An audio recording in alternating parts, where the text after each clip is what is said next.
Entre ellos Hélène Carrère-Dancos, la historiadora francesa que falleció en verano y que es premio Princesa de Asturias de Ciencias Sociales. Será su hijo Emmanuel Carrère, premiado en una edición anterior, quien va a venir aquí a Asturias a recoger ese premio. ¿Usted la conoció personalmente? La conocí personalmente, brevemente, en un acto que no recuerdo sinceramente qué fue, pero después hablé con ella por teléfono desde Moscú, cuando yo era corresponsal en la Unión Soviética, y era la época ya de Gorbachov.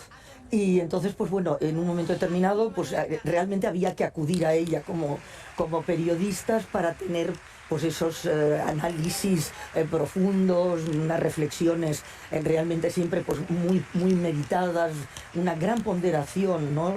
Rigurosa, etcétera, y era una gran conocedora del alma rusa, ¿no?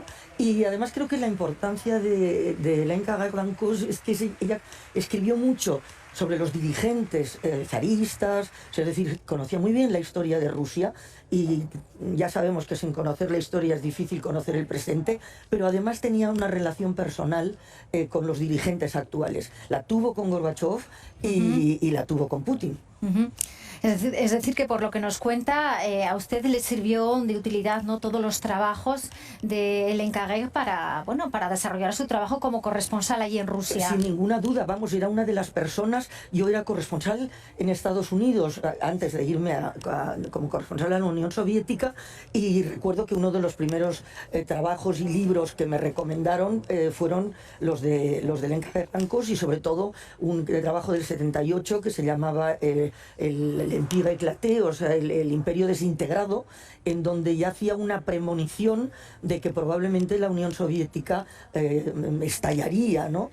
Como tal. Lo que pasa es que no se equivocó en eso, pero sí se equivocó en la causa directa, porque ella en aquel momento decía que iban a ser los nacionalismos asiáticos, sobre todo, las que iban a provocar ese estallido, y realmente no fueron esos, fueron los bálticos, pero sobre todo fue la situación de deterioro, ¿no?, de la Unión Soviética, ¿no?, como tal.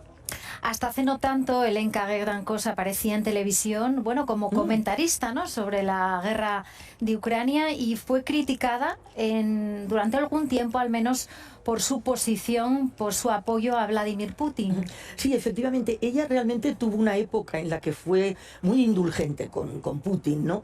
Y bueno, incluso decía, no es un dictador, es un autócrata, lo que quiere pues es una democracia, pero adaptada a la historia y las características rusas, etcétera, ¿no?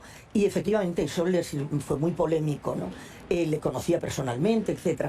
Pero luego cambió con la guerra de Ucrania, es decir, que cuando ya hubo la invasión de Ucrania, ahí cambió completamente y dijo que era una aberración histórica y que las razones esgrimidas por Putin eran, creo recordar que dijo textualmente, un tejido de estupideces, ¿no? O sea que ahí, bueno, eso es lo que hacen los grandes pensadores, ¿no? Porque las certezas absolutas no existen. Así que, bueno, pues ella se dio cuenta de que ahí había estado equivocada. Pero también es cierto que siempre señaló la oportunidad para la paz que se perdió con la caída, ¿no?, de la Unión Soviética después de Gorbachov, e incluso pues con, en fin, el caótico Yeltsin, ¿no? Porque verdaderamente Occidente no apoyó esa transición, y si la hubiera posiblemente apoyado bien no estaríamos donde estamos, ¿no? Así que también tenemos que hacer autocrítica.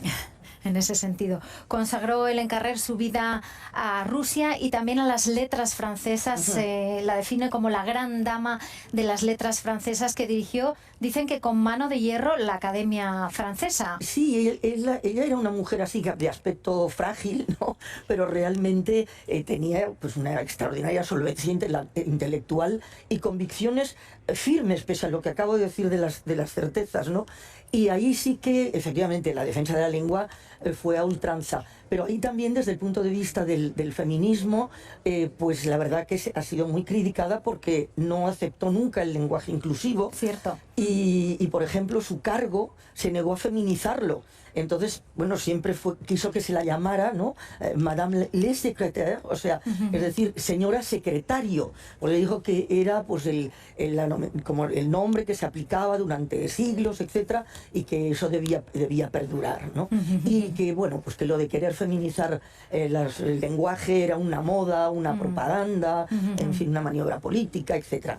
Y bueno, pues ahí discrepamos. Sí. Quizás lo podemos enmarcar un poco en el, bueno, pues en el contexto en el que ella vivió, ¿no? Una mujer que falleció hace poco con 94 años. Sí, eran otros tiempos. Eran también. otros tiempos y bueno, y la academia es una academia profundamente machista, patriarcal, ¿no? Sí. Si no lo recuerdo mal, creo que son 35 hombres con 6 mujeres, ¿no? Y en fin, y la nuestra pues también habría que hacerla mirar. Sí.